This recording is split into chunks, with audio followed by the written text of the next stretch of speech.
இன்றைய திருக்குறள் பொருள் செயல் வகை. பொருளை ஆக்குவதற்கும் காப்பதற்குமான செயல்முறைகளை பொருள் செயல் வகையில் திருவள்ளுவர் குறிப்பிடுகிறார். முதல் குறள், பொருளல்லவரை பொருளாகச் செய்யும் பொருளல்ல தில்லை பொருள். மீண்டும், பொருளல்லவரை பொருளாகச் செய்யும் பொருளல்ல தில்லை பொருள். இந்த குறள்கள்லாம் அப்படியே என் கூடயே சேர்ந்து படிச்சுட்டு வாங்க. மனப்பாடமும் இப்பயே பண்ணிவிடுங்க. இதனோட பொருள் என்னன்னா, ஒரு பொருட்டாக மதிக்காதவரையும் பிறர் மதிக்குமாறு செய்வதில் பொருளுக்கு இணையானது வேறொன்றும் இல்லை அப்படின்னு சொல்லியிருக்காங்க. அதாவது, பொருளல்லவரை ஒரு பொருளாகவும் மதிக்காதவரை பொருளாகச் செய்யும் ஒரு பொருட்டாக மதிக்கச் செய்யும் பொருளல்ல தில்லை பொருள். அந்த பொருளுக்கு இணையான வேறொரு பொருள் இல்லை அப்படின்னு சொல்லியிருக்காங்க. ஓகேங்களா? பொருளல்லவரை பொருளாகச் செய்யும் பொருளல்லதில்லை பொருள். மீண்டும் இன்னொரு தடவை சொல்லி பாருங்க. பொருளல்லவரை பொருளாகச் செய்யும் பொருளல்லதில்லை பொருள். ஒரு பொருட்டாகவும் மதிக்காதவரையும் மதிக்குமாறு செய்வது அந்த பொருளே. அந்த பொருளுக்கு இணையானது வேறொன்றும் இல்லை அப்படின்னு சொல்லி முடிச்சிடலாம். அடுத்த குறள், இந்த நடுவில் பார்த்தீங்கன்னா அடுத்த குறள் போகிறதுக்கு முன்னாடி ஒரு நிமிஷம் அந்த குறளை மனப்பாடம் பண்ண முடியுமான்னு பாருங்கள். அப்படி முடியலன்னா ஒரு நல்ல சரளமாக வாசிச்சுட்டு அடுத்தது பார்த்தீங்கன்னா அதுக்கான பொருளை உங்களால் சொல்ல முடியுதா அப்படின்றதையும் பார்த்துக்குங்க. அதுவே போதுமானது. பொருளல்லவர் தகுதியற்றவர். பொருளல்லவர் தகுதியற்றவர். பொருள் செல்வம். இதனோட அணி பார்த்தீங்கன்னா சொல் பின்வரு நிலையணி. சொல் பின்வரு நிலையணினா என்ன? ஒரு செய்யுளில் வந்த பொருளே வந்த சொல்லே மீண்டும் வெவ்வேறு பொருளை தந்தால் அது சொல் பின்வரு நிலையணி. ஓகேங்களா? வந்த சொல்லே மீண்டும் மீண்டும் வந்திருக்கும். பொருள் பொருள் பொருள் அப்படின்னு வந்திருக்கு. ஆனால் வந்த இடத்துல பொறுத்து வெவ்வேறு பொருளை தருது. இங்கே பொருள் அப்படிங்கிறது ஒரு பொருட்டாக நம்மை மதிக்காதவர், அங்கே பொருள் அப்படிங்கிறது மதிக்க செய்யும். இங்கே இந்த இடத்துல பொருள் அப்படிங்கிறது பார்த்திங்கன்னா அப்படி ஒரு செல்வத்தை குறிக்குது.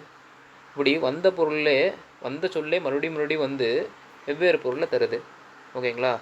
இது என்ன ஆகும்? சொல்லு மட்டும் ஒரே மாதிரி இருக்கும், பொருள் வெவ்வேறு மாதிரி இருக்கும். இது சொல் பின்வரும் நிலையணி. அடுத்த குறள், இல்லாரை எல்லோரும் எள்ளுவர். இல்லாரை எல்லாரும் எள்ளுவர். செல்வரை எல்லாரும் செய்வர் சிறப்பு. செல்வரை எல்லாரும் செய்வர் சிறப்பு. இதில் என்ன சொல்கிறாங்க அப்படின்னா, இல்லாரை இல்லாதவரை, எல்லாரும் உங்களுக்கு தெரிஞ்சதுதான். எள்ளுவர் அப்படின்னா இகழ்வர் அப்படின்னு சொல்லுவாங்க. எள்ளுவர் அப்படின்னா இகழ்வர். செல்வரை செல்வ செழிப்பு மிகுந்தவரை, செல்வம் உடையவரை என்று சொல்லிக்கலாம். எல்லாரும் செய்வர் சிறப்பு. செல்வரை எல்லாரும் செய்வர் சிறப்பு. இதில் என்ன சொல்கிறாங்க அப்படின்னா, செல்வம் அற்றவரை எல்லாரும் இகழ்வர், செல்வம் உடையவரை எல்லாரும் சிறப்பு செய்வர். அவ்வளோதான். இந்த குறள் ரொம்ப ஈஸியானது. இல்லாரை எல்லாரும் எள்ளுவர், செல்வரை எல்லாரும் செய்வர் சிறப்பு. அவ்வளோதாங்க இந்த குறள். இந்த குறள் அப்படிங்கிறது அதிகமாக எதுவுமே சொல்ல தேவையில்லை. அடுத்த குறள் போயிடலாம். போகிறதுக்கு முன்னாடி இந்த குறள் என்ன அப்படிங்கிறத தெரிஞ்சுக்குங்க. சொல்லியும் பாருங்கள். சொல்லி பார்த்தது மட்டும் இல்லாமல் இதில் இருக்கிற பொருள் உங்களுக்கு தெரியுதா அப்படிங்கிறதையும் பார்த்துக்குங்க. அடுத்த குறள், பொருள் என்னும் பொய்யா விளக்கம் இருளறுக்கும் எண்ணிய தேயத்து சென்று. மறுபடியும் என் கூட சொல்லுங்கள். பொருள் என்னும் பொய்யா விளக்கம் இருளறுக்கும் எண்ணிய தேயத்து சென்று. ஓகேங்களா? மறுபடியும் சொல்லி பாருங்கள். பொருள் என்னும் பொய்யா விளக்கம் இருளறுக்கும் எண்ணிய தேயத்து சென்று. இது என்ன அர்த்தம் அப்படின்னா, பொருள் செல்வம் என்னும் அணையா விளக்கு அதனை உடையவர் நினைத்த இடங்களுக்கெல்லாம் சென்று பகைமை என்னும் இருளை போக்கும்.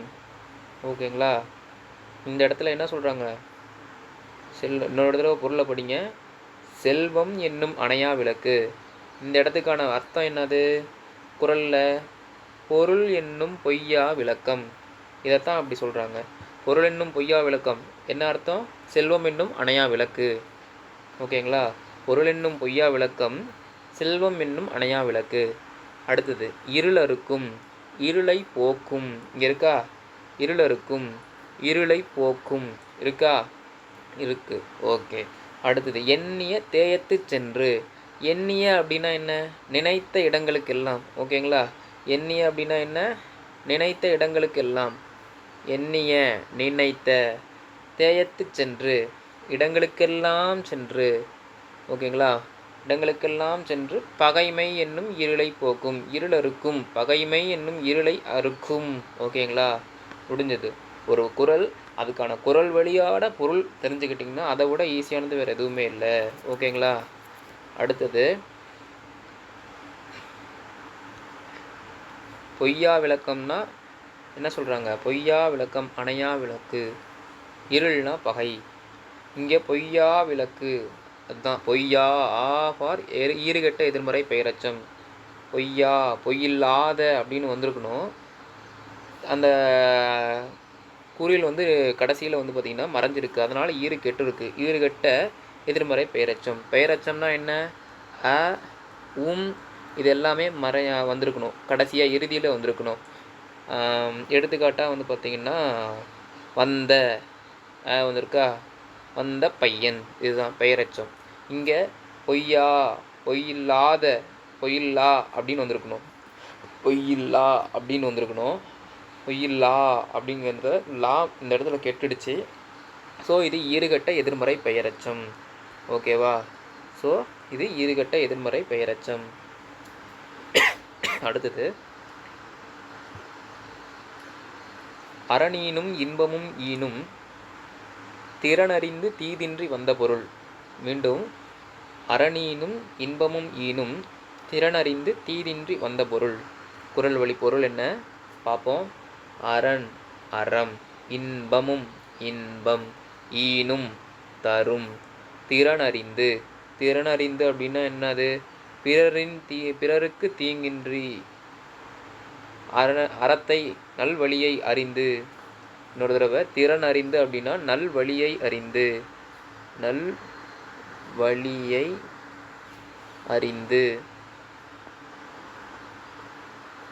நல்வழியை அறிந்து. தீதின்றி அப்படின்னா குற்றமின்றி இல்லை தீங்கின்றி அப்படின்ற அர்த்தத்தை கொடுக்கும். வந்த பொருள், இது உங்களுக்கு ஏற்கனவே தெரிஞ்ச விஷயம். வந்த பொருள். ஓகேங்களா? மீண்டும் குறள் படிக்கிறோம்.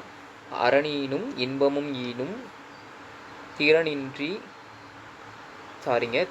திறனறிந்து தீதின்றி வந்த பொருள். அரணீனும் இன்பமும் ஈனும் திறனறிந்து தீதின்றி வந்த பொருள். திறனறிந்து தீதின்றி வந்த பொருளானது அரணீனும் இன்பமும் ஈனும். இப்படி மாற்றி படிச்சிங்கன்னா உடனே பொருள் தரும். எப்படி?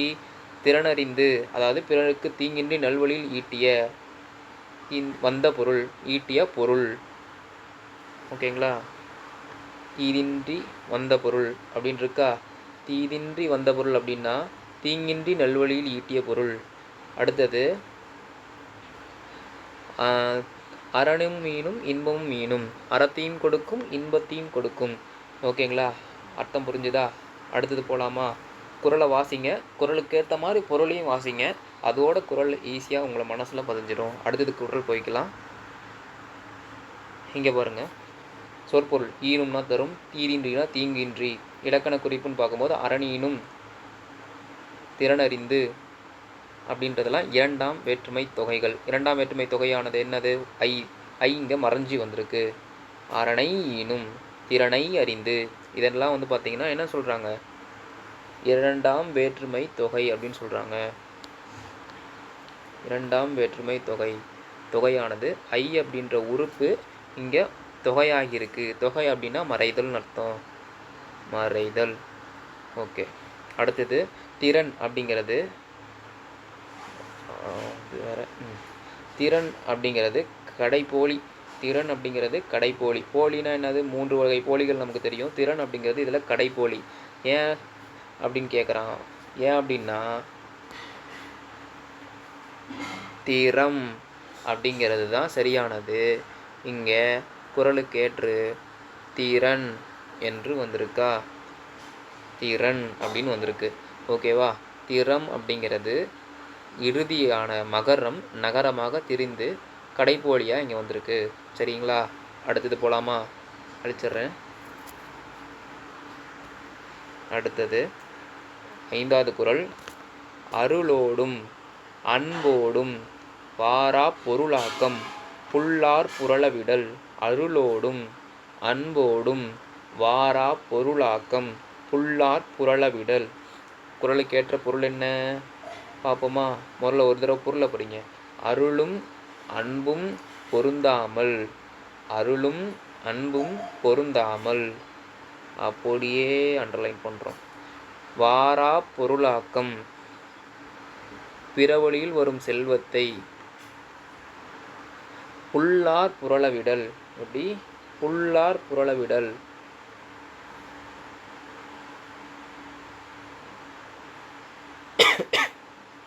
புல்லார் புரளவிடல் அப்படின்னா பற்றாமல் நீக்குதல் வேண்டும். ஓகேவா? பற்றாமல் நீக்குதல் வேண்டும். இப்போ அருளோடும் அன்போடும் அப்படின்னா அருளும் அன்பும். வாரா பொருளாக்கம் அப்படின்னா பொருந்தாமல் பிறவழியில் வரும் செல்வம், பொருந்தாமல் பிறவழியில் வரும் செல்வம். அருளோடும் அன்போடும் அப்படின்னா அருளும் அன்பும் அப்படின்னு சொல்கிறோம். ஓகேவா?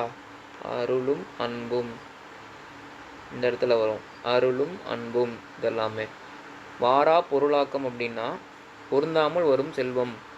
புல்லார் அப்படின்னா நீக்குதல், பற்றற்றார். புல்லார் அப்படிங்கிறது பற்றாமல், அதுதான் புல்லார்னா பற்றாமல். புரள வேண்டும்னா நீக்குதல் வேண்டும், புரள வேண்டும்னா நீக்குதல் வேண்டும். அருளோடும் அன்போடும் வாரா பொருளாக்கம் புல்லார் புரளவிடல். அருளும் அன்பும் பொருந்தாமல் பிறவரையில் வரும் செல்வத்தை பற்றாமல் நீக்குதல் வேண்டும் அப்படின்னு சொல்கிறோம். ஓகேவா? அடுத்தது இதனோட இலக்கண குறிப்பு.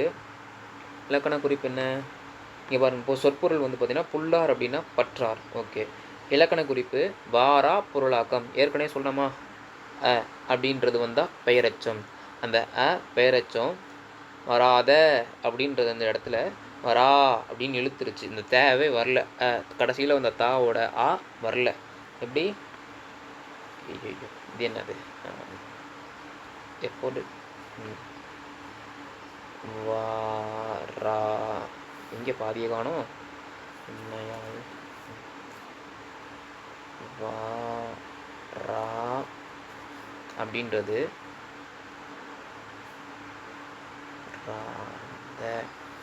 வாரா அப்படின்னு இருக்கா, வாராத அப்படின்னு இந்த இருந்து இங்கே வந்து வந்திருக்கணும். அந்த தாவானது எப்படி இருக்கும்? இத்து கூட்டல் ஆன் இருக்குமா? பிரிச்சா இங்கே இருக்கிற மறைஞ்சு போயிடுச்சு. பொடியே சேர்ந்து அந்த தாவும் மறைஞ்சு போச்சு. ஸோ மறைஞ்சதுனால ஈறு கெட்டுச்சு. ஈறு கெட்டதுனால இது ஒரு பெயரச்சம். அது இல்லாமல் அதனோட ஈறு கெட்டுடுச்சு. எனவே இது என்னது? ஈறு கெட்ட எதிர்மறை பெயரச்சம். அடுத்தது விடல். விடல் அப்படின்றது அல் ஈற்று வியங்கோல் வினைமுற்று. விடல் அப்படின்றது விடுதல் அப்படின்ற அர்த்தத்தில் வரும். விடல் அப்படிங்கிறது விடுதல் அப்படின்ற அர்த்தத்தில் வரும். வியங்கோல் வினைமுற்று கேள்விப்பட்டிருக்குமா? வியங்கோல் வினைமுற்று என்னென்ன? க, இய, இயர், அல்.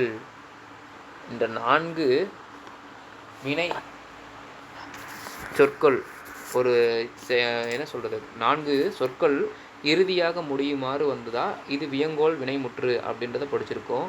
இங்கே அல் அப்படின்றத ஈற்றால பெற்றிருக்கிறதுனால விடல் அப்படிங்கிறது அல்லீற்று வியங்கோல் வினைமுற்று அப்படின்னு சொல்கிறான். அடுத்துக்கு போகலாமா? அடுத்து போகலாமா? போகலாம். ஓகே. அடுத்தது 6.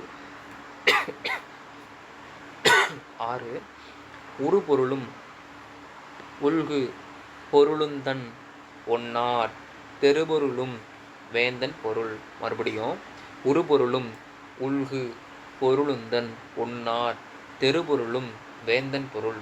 நான் சொல்ல சொல்ல நீங்களும் சொல்லுங்கள்.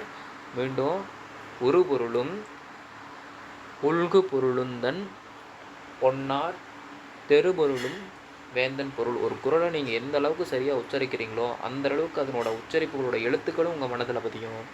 அது மட்டும் இல்லாமல் எந்த அளவுக்கு தனித்தனியாக பிரித்து உங்களால் சொல்ல முடியுதோ அதனுடைய பொருள் உங்களோட மனசில் ஈஸியாக பதிஞ்சிடும். பதிஞ்சதுன்னா அந்த குறளுக்கு நீங்கள் மறுபடியும் ஒரு குறளை மனப்பாடம் பண்ணுற மாதிரி பொருளையும் மனப்பாடம் பண்ண வேண்டிய அவசியம் உங்களுக்கு கம்மியாயிடும். குறளுக்குள்ளேயே நீங்கள் பொருளையும் படிக்க தெரிஞ்சிருச்சுன்னா. ஓகேங்களா? அடுத்தது குறளுக்கான பொருளை முதல்ல வாசிங்க. அரசுரிமையால் வந்த பொருள். யாருங்க? அரசுரிமையால் வந்த பொருளுங்க. சரிங்க.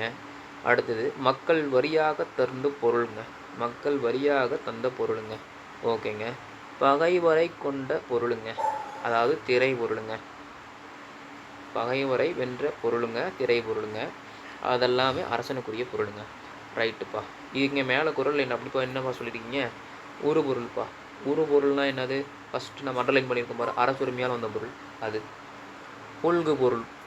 உள்கு பொருள்னால் என்னது? வரியாக தந்த பொருள். ஒன்னார். தெருபொருள். தெருபொருள்னால் என்னது? பகைவரை வென்று கொண்டதுனால் வந்த திரைப்பொருள். அதுதான் தெருபொருள். வேந்தன் பொருள். வேந்தன்னா யார்? அரசன் தானே. அரசனுக்குரிய பொருள். அவ்வளோதாங்க குறளோட பொருள் முடிஞ்சுது. நீங்கள் இந்த குறளை நல்லா சரளமாக சொல்ல தெரியணும். குறளோடு சேர்ந்து தனித்தனியாக பிரித்து நிறுத்தி படிக்க தெரியணும். படித்தீங்கன்னா அதனோட பொருள் உங்களால் ஈஸியாக புரிஞ்சுக்க முடியும்.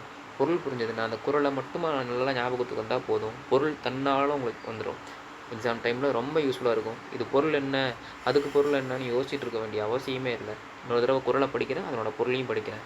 ஒரு பொருளும் உள்கு பொருளும் தன் ஒன்னார் தெருபொருளும் வேந்தன் பொருள் அப்படின்னா அரசுரிமையால் வந்த பொருளும் மக்கள் வரியாக தந்த பொருளும் பகைவரை வென்று கொண்ட திரைப்பொருளும் அரசனுக்குரிய பொருள்கள் அப்படின்னு சொல்கிறோம். அடுத்தது உருபொருள் அரசுரிமையால் வரும் பொருள். உள்கு பொருள் வரியாக வரும் பொருள். தெரு அப்படின்னா பகைவர். தெரு அப்படின்னா இங்கே பகை. ஓகேங்களா? இதெல்லாம் கேட்குறாங்க. தெரு அப்படின்னா பகை. அடுத்து வர குரூப் 2ல் கூட கேட்டுடலாம், வாய்ப்பு இருக்குது. ஏன்னா குரூப் 2ங்கிறது திருக்குறளுக்கு முக்கியத்துவம் கொடுக்குற ஒரு முக்கியமான ஒரு யூனிட் 8ல் கவர் ஆகிற ஒரு போர்ஷன் அது. அதனால் இப்போ எதுவுமே விடுறதுக்கு இல்லை. எங்கேருந்து கேள்வி கேட்குறானுங்கிறதும் தெரியல. இலக்கண குறிப்பு தன் ஒன்னார். தன் ஒன்னார் வேந்தன் பொருள். 6ஆம் வேற்றுமை தொகை. என்னதுங்க 6ஆம் வேற்றுமை தொகை? ஐ, ஆல், கு, இன், அது, கண். ஓகே. அது எது? அது 6ஆம் வேற்றுமை தொகை எது? அது எங்கே நீ? அது அது 6ஆம் வேற்றுமை தொகை உறுப்பு. இங்கே அந்த அதுவை எங்கே கொண்டு போய் சேர்க்க? தன் ஒன்னார். தனது ஒன்னார் வேந்தனது பொருள். ஓகேங்களா? இந்த இடத்துல நீங்கள் போட்டிங்கன்னா அது சரியான அர்த்தத்தை கொடுக்கும். தன் ஒன்னார். தனது ஒன்னார் அப்படின்னா என்னது? ஒன்னார் பொருளும் தன் ஒன்னார் அப்படின்னா உரியது, தனக்கு உரியது அப்படின்ற அர்த்தத்தை கொடுக்கும். வேந்தனது பொருள், வேந்தனுடைய பொருள். இந்த மாதிரி 6ஆம் வேற்றுமை தொகைன்னா கிழமை பொருள்லையும் வரும்னு படிச்சிருக்கோமா? கிழமை பொருள்னா என்னது? தனக்கு உரிமை பொருள், தனக்கு உரிமையானது. அதைத்தான் கிழமை பொருள்னு சொல்லுவாங்க. அடுத்த குறள் போகலாமா? அருள் என்னும் அன்பின் குளவி பொருள் என்னும் செல்வச் செவிலியால் உண்டு. என்னையா சொல்கிற? ஆமாப்பா. அருள் என்னும் அன்பின் குளவி பொருள் என்னும் செல்வச் செவிலியால் உண்டு. சொல்லி பாருங்கள். அருள் என்னும் அன்பின் குளவி பொருள் என்னும் செல்வச் செவிலியால் உண்டு அப்படின்னு சொல்கிறான். என்ன அர்த்தம்? அர்த்தம் இதோ சொல்கிறேன் பாருங்கள். அருள் அப்படின்றது ஒரு அன்பின் குளவி. ஓகேவா? அன்பினது குளவி. ஓகேவா? அடுத்தது அருள் என்னும் அன்பின் குளவி பொருள் என்னும் செல்வ செவிலியால் உண்டு. பொருள் என்னும் செல்வ செவிலியால் உண்டு. செல்வச் செவிலி செல்வத்தை செவிலியாக கொண்டு அது உண்ணும். அப்படியே பொருளை பாருங்க. அன்பு என்னும் தாய் பெற்ற அருள் என்னும் குழந்தை பொருள் என்னும் வளர்ப்பு தாயால் பேணப்படும். ஓகேங்களா? இப்போ தாய் குழந்தையை ஈன்றெடுக்கிறாங்க. குழந்தைய செவிலித்தாய் பாதுகாக்கிறாங்க. இப்போ அப்படியே பொருளை இப்படி பாருங்க, அன்பு அருளை பெற்றெடுக்குது, அந்த அருள் பொருளால் வளர்க்கப்படுது. புரியுதா? இன்னொரு தடவை பாருங்க, அன்பு அருளை பெற்றெடுக்கிறது, அருள் பொருளால் வளர்க்கப்படுகிறது. தாய் குழந்தையை பெற்றெடுக்கிறாள், அந்த குழந்தை வளர்ப்பு தாயால் வளர்க்கப்படுகிறாள். புரிஞ்சுதா? ஒரு ரெண்டு வகையாக பிரித்து எழுதிருங்க. அன்பு, அருள், பொருள்.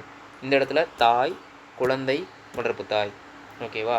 இதுதான் இங்கே மேட்ரு. வேறு என்ன? வேறு எதுவுமே இல்லை. முடிஞ்சது அது.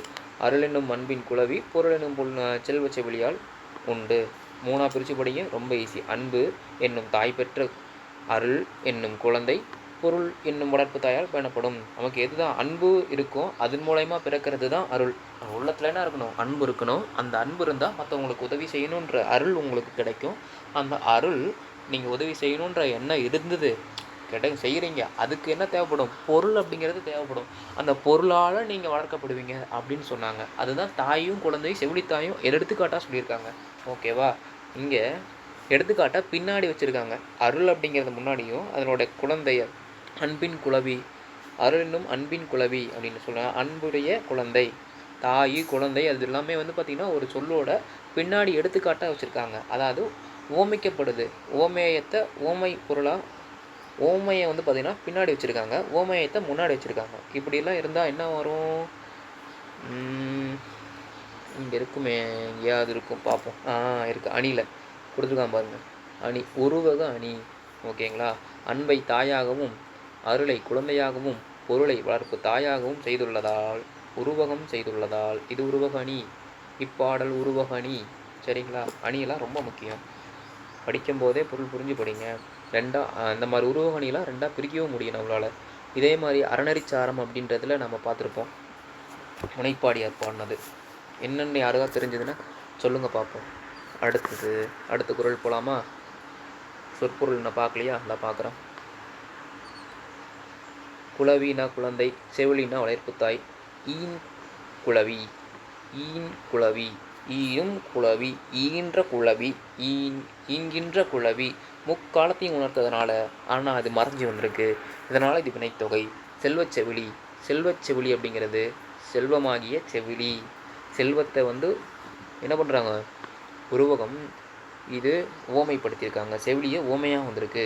இதனால் இது என்னது? உருவகம். உருவகம்னா என்னது? எதை நீங்கள் எக்ஸாம்பிளாக காட்டுறீங்களோ அதை பின்னாடி வச்சுருப்பீங்க. உண்மையாக யாரை சொல்ல வந்தீங்களோ உங்களை முன்னாடியே வச்சுருப்பீங்க. அவ்வளோதாங்க. போகலாமா? அடுத்தது. ஓகே.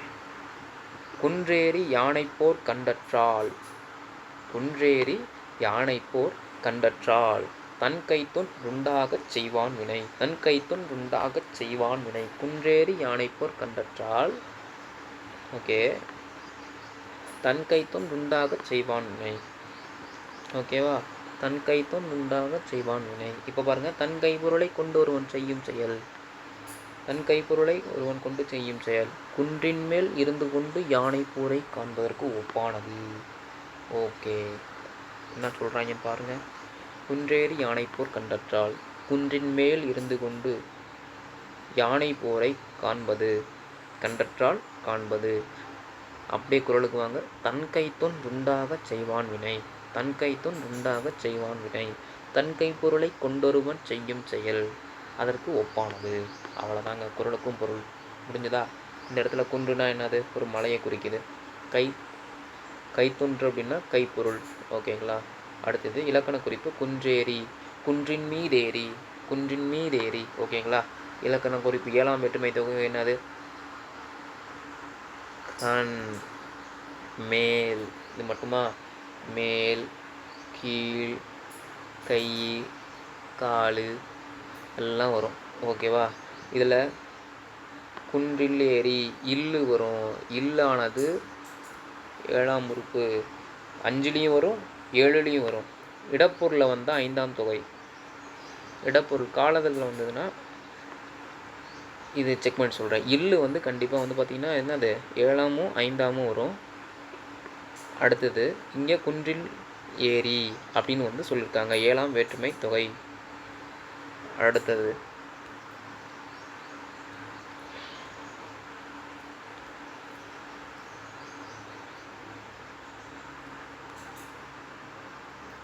செய்கப் பொருளைச் செருணர் செருக்கருக்கும் எகதனிற் கூறியதில்.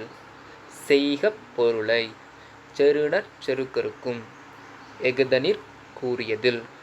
செய்கப் பொருளை செருணர் செருக்கருக்கும் எகதனிற் கூறியதில். ஓகேவா? பார்ப்போமா? செய்கப் பொருளை, செய்க பொருளை,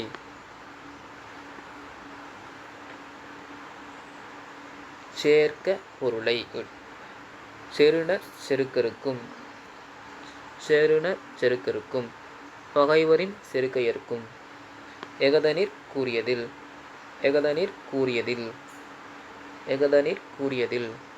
உறுதியான படைக்கலம் அல்லது அதனை விட கூர்மையான கருவி வேறொன்றும் இல்லை. உறுதியான படைக்கலம் அல்லது அதனை விட கூர்மையான கருவி வேறொன்றும் இல்லை.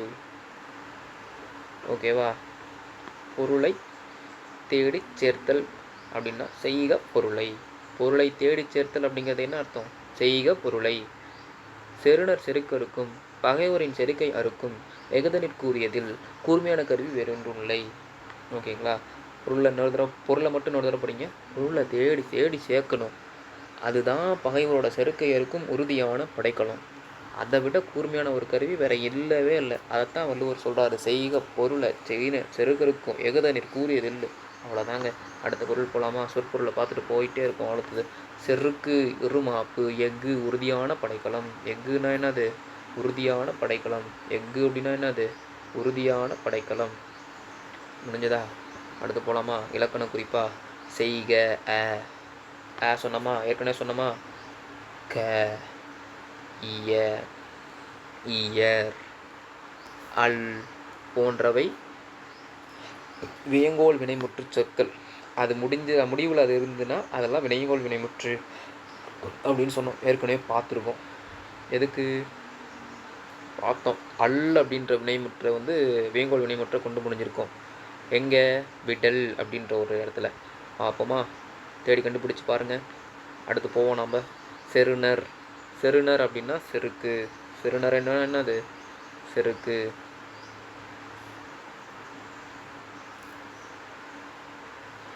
ஆறாம் வேற்றுமை தொகை. ஆறாம் வேற்றுமை தொகை பார்த்தோமா இல்லையா?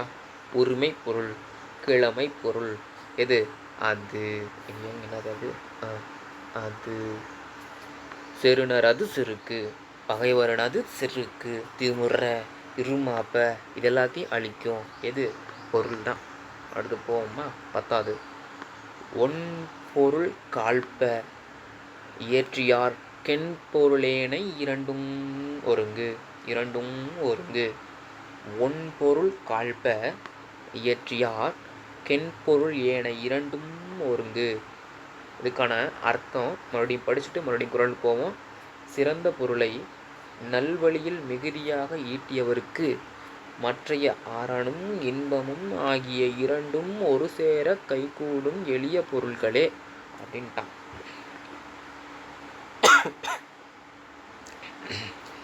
ஒன் பொருள் அப்படின்னு இருக்கா? ஒன் பொருள் அப்படின்னா சிறந்த பொருள் இருக்கா? ஒன் பொருள் அப்படின்னா சிறந்த பொருள். கொஞ்சம் கம்மி பண்ணிடுவோமா சார்? ஓகே.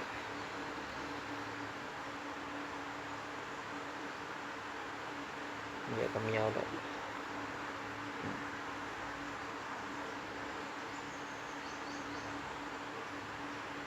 ஒன்பொருள்னா சிறந்த பொருள். ஒன்பொருள் சிறந்த பொருள். ஓகே. ஒன்பொருள் சிறந்த பொருள். அடுத்தது என்பொருள் அப்படின்னா இயல்பாக கிடைக்கும் பொருள். இயல்பாக கிடைக்கும் பொருள். இரண்டும் அப்படின்றது அறனும் இன்பமும். முடிஞ்சதா? பொருளை படிச்சிங்களா? இப்போ குறளில் பாருங்கள். ஒன் பொருள் அப்படின்னா சிறந்த பொருள் ஏற்றியார். கென்பொருள் அப்படின்னா இயல்பாக கிடைக்கும் பொருள். இரண்டும் அப்படின்னா அறமும் இன்பம். மறுபடியும் இப்போ குறளை படிங்க. ஒன்பொருள் காழ்ப்ப இயற்றியார் கென்பொருள் ஏனை இரண்டும் ஒருங்கு. சிறந்த பொருளை நல்வழியில் மிகுதியாக ஈட்டியவருக்கு. ஒன்பொருளை அதாவது சிறந்த பொருளை காழ்ப்ப இயற்றியார். காழ்ப்ப இயற்றியார் நல்வழியில் ஏற்றியவர்க்கு ஈட்டியவர்க்கு மற்றைய அறனும் இன்பமும் ஆகிய இரண்டும் ஒரு சேர கைகூடும் எளிய பொருள்கள். கென்பொருள் அப்படின்னா என்னது? இயல்பாக கிடைக்கும் இரண்டு. எது? அறமும் இன்பமும். இரண்டும் என்னது? எளிய பொருட்கள் தான்.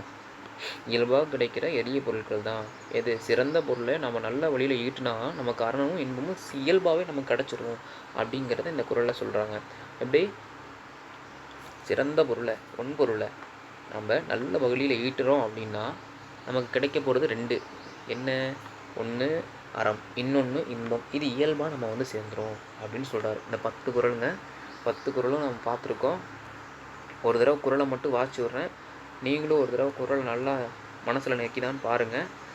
ஃபஸ்ட்டு குறள், பொருளல்ல வரை பொருளாகச் செய்யும் பொருளல்லதில்லை பொருள். சொல்லி பாருங்கள். ஓகேவா? அடுத்தது குறள் சொல்லுங்கள் தடவை. அடுத்த தடவை உங்களுக்கு அதில் இருக்கிற பொருளெல்லாம் ஞாபகத்துக்கு வருதான்னு பாருங்கள். முடிஞ்சால் ஒரு தடவை எழுதி பார்த்துருங்க. அது ரொம்ப ரொம்ப நல்லது. காலத்துக்கும் உங்கள் ஞாபகத்தில் வச்சுக்கிறது எழுதி பார்க்குறது மட்டும்தான் குறள். அதுவும் பொருளோடு எழுதி பார்க்குறது ரொம்ப சிறந்தது.